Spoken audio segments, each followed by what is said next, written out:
Dictation start होगी 5 second बाद।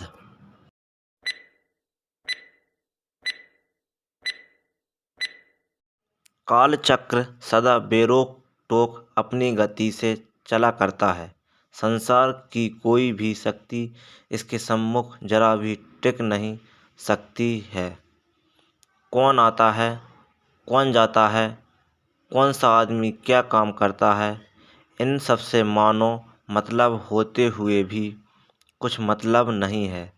मालूम होता है कि इस चिंताकुल संसार में वह बिल्कुल चिंता रहित है।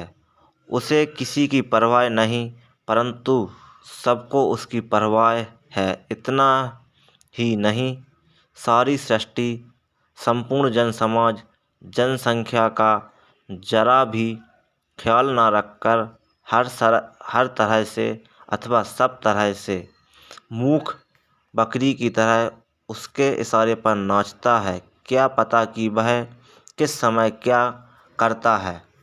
कौन जानता था कि हमारे पूज्य राष्ट्रपति की मातेश्वरी एकाएक हमसे सदा के लिए विलग हो जाएंगी।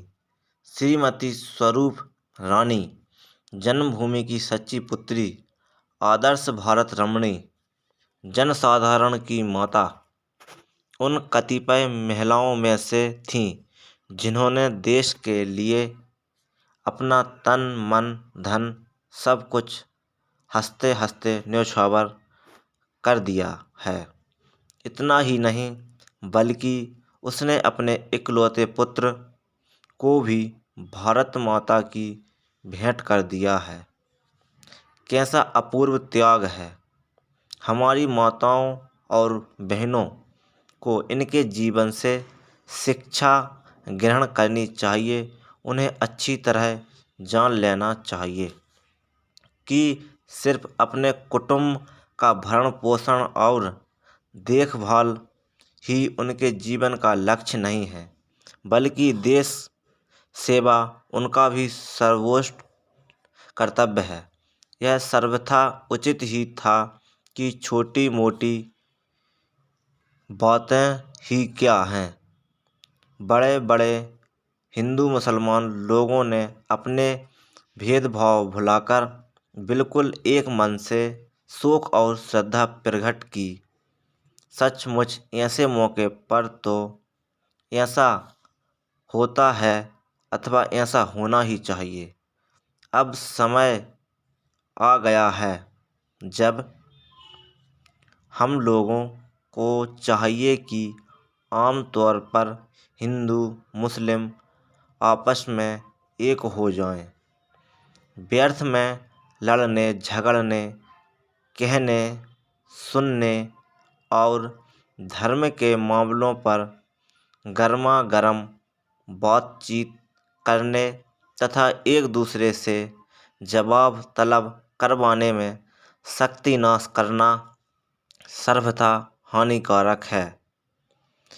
हिंदू महासभा, मुस्लिम लीग, हिंदी साहित्य सम्मेलन ऐसी भारतव्यापी संस्थाओं को चाहिए कि वे हिंदू मुसलमान, हिंदी उर्दू और हिंदी उर्दू हिंदुस्तानी के झमेलों में ना पड़ें। स्वतंत्रता के मैदान में एक होकर उतर आवें। शिक्षा की प्रगति और देश की बेकारी को मामूली तौर पर देखते हुए कहा है कि पढ़े लिखे युवकों की दशा अच्छी हो ही कैसे सकती है।